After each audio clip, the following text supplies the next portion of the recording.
Blue birthday part 6। Episode की starting में हम देखते हैं सोजुन बेहोश हो गया था। हारिन उसे हॉस्पिटल ले तो आई थी पर सोजुन को अभी तक होश नहीं आया था। डॉक्टर बताते हैं उसकी रिब टूटने के कारण उसे कब होश आएगा ये कुछ कहा नहीं जा सकता। हारिन बहुत परेशान थी। सोजुन ने उसे बचाने के लिए खुद को खतरे में डाला और जल्द ही वो बिब के थ्रू प्रेजेंट में भी लौट जाएगी, पर वो सोजुन को बचाने के लिए कुछ भी करेगी। यहाँ स्टूडियो में अनसंग, योंग और सुजिन बैठे थे। अनसंग हारिन का ही वेट कर रहा था। तभी सुजिन के पास हारिन का कॉल आता है और वो उन्हें वेट करने का कहकर बाहर जाकर हारिन से बात करती है। सुजिन को सोजुन हॉस्पिटल में है ये पता चलता है। वो भी आने का कहती है पर हारिन उसे स्कूल में ही रहकर कैमरा ढूंढने को कहती है। कैसा कैमरा पूछने पर हारिन उसे कहती है जो मैं कहने वाली हूँ ध्यान से सुनना, और सीन यहीं कट हो जाता है। नेक्स्ट सीन में सुजिन अनसंग और योंग से कैमरे के बारे में पूछती है पर उन्हें तो कुछ पता ही नहीं था। पर कौन सा कैमरा और क्यों ढूंढना है पूछने पर सुजिन उन्हें बताती है हारिन ने कहा शिन्वो का मर्डर हुआ है और स्टूडियो के सामने एक कैमरे में मर्डर रिकॉर्ड हुआ है पर कैमरा गायब है।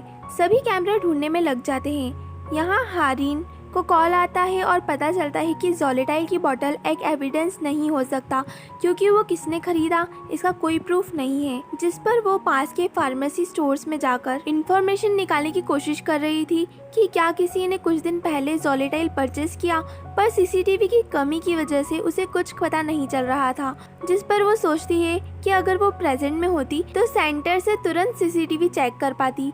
वहीं दूसरी तरफ स्कूल में सभी कैमरे की तलाश में थे।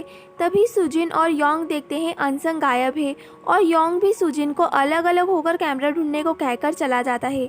सुजिन को अजीब तो लगता है पर वो मान जाती है। हमें दिखाया जाता है अनसंग क्लास में कैबिनेट्स चेक कर रहा होता है। तभी वो योंग को बहुत तेजी में कहीं जाता देखता है जो उसे रोकने पर भी नहीं रुकता। अनसंग भी उसके पीछे जाता है और योंग को वेयर हाउस से बाहर आता देखता है जो अनसंग को अपने सामने देख डर जाता है। अनसंग डायरेक्टली पूछता है क्या तुम्हें वो मिल गया? योंग कहता है नहीं, तुम्हें क्या मेरे हाथ में दिख रहा है? अनसंग कहता है क्या सच में? और ये सीन यहीं कट हो जाता है। यहाँ हारिन जब हॉस्पिटल लौटती है तो सोजुन को होश आ चुका था जो खुद ही मेडिसिन लेने चला गया था। ये देख हारिन उसे बहुत डांटती है कि वो क्या कर रहा है। उसे हारिन को कॉल कर देना चाहिए था। हारिन उसके लिए कितनी परेशान थी। वो दोनों फिर एक पार्क में पहुँचते हैं जहाँ हारिन बहुत टेंशन में थी कि अगर वो प्रेजेंट में चली गई तो शायद वो सोजुन को कभी नहीं देख पाएगी, इसलिए वो घर नहीं जाना चाहती थी। सोजुन उसे काम करते हुए कहता है कि हम दोनों बहुत किस्मत वाले हैं जो हमें टाइम ट्रैवल करने का मौका मिला जो आम लोगों को नहीं मिलता। सिर्फ उन्हीं के पास पावर्स है पास्ट चेंज करने की।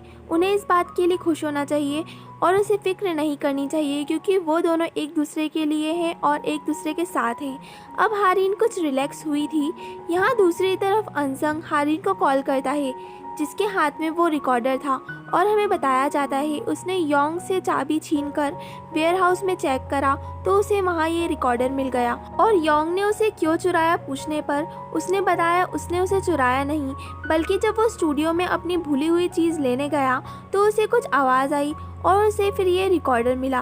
तो अनसंग उससे पूछता है उसने उसे छुपाया क्यों, जिस पर वो चुप हो जाता है। हारिन और सोजुन जल्द ही स्कूल पहुंचते हैं। जब अनसंग कैमरे की रिकॉर्डिंग देख ही रहा था पर हारिन के आते ही वो उसे बंद कर देता है। हारिन आते ही कैमरा मांगती है जिस पर अनसंग और योंग दोनों ही हिचकिचाते हैं। हारिन सुजिन के बारे में भी पूछती है पर वो उसे कुछ नहीं कहते। हारिन उनसे कैमरा ले लेती है और रिकॉर्डिंग देखती है जो देखते ही वो खुद शॉक हो जाती है क्योंकि उस रिकॉर्डिंग में वो शिन्वो के आर्ट रूम में जाने के बाद सुजिन को उसी रूम में जाता देखते हैं।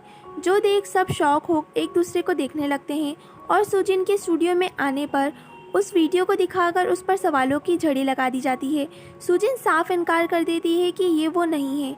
अनसंग कहता है जैकेट और हेयर पिन तो बिल्कुल तुम्हारे जैसी है, जिस पर वो कहती है ऐसी जैकेट कितने ही स्टूडेंट्स के पास है। हारिन कहती है पर तुमने कहा था हेयर पिन तुमने खुद बनाई थी, जिस पर सुजीन कहती है उसने जिस स्टूडियो में ये बनाई थी उस समय वहाँ बहुत सी और लड़कियाँ भी थी जो सेम हेयर पिन बना रही थी और मैं तो कल पूरा दिन तुम्हारे साथ थी। सोजुन कहता है नहीं, कल तुमने लंच हमारे साथ नहीं किया और सुजिन पर इतने सवाल उठता देख योंग उन सबको चुप रहने का कहता है। सुजिन भी रोते हुए ये बोलकर चली जाती है कि तुम मेरे दोस्त होकर मुझ पर कैसे शक कर सकते हो, वो भी किसी के मर्डर का। सुजिन और योंग एक साथ चल रहे थे और बाकी तीन उनके पीछे, जिनके पास यही सवाल था कि सुजिन के पास शिन्वो को मारने का कोई भी कारण नहीं था। तभी वहाँ पुलिस आ जाती है और सुजिन को इन्वेस्टिगेशन का कहकर ले जाती है। सुजिन उनसे भी यही कहती है कि वो ये वीडियो में नहीं है और फिर वो कल लंच के टाइम कहाँ थी पूछने पर उसे बताना ही पड़ता है। और सीन यहीं कट हो योंग पर शिफ्ट होता है जो पुलिस स्टेशन में था और ऑफिसर उसे बताते हैं सुजिन के अकॉर्डिंग उसे कॉन्स्टिपेशन यानी कब्ज की बीमारी है। योंग भी हैरान हो जाता है।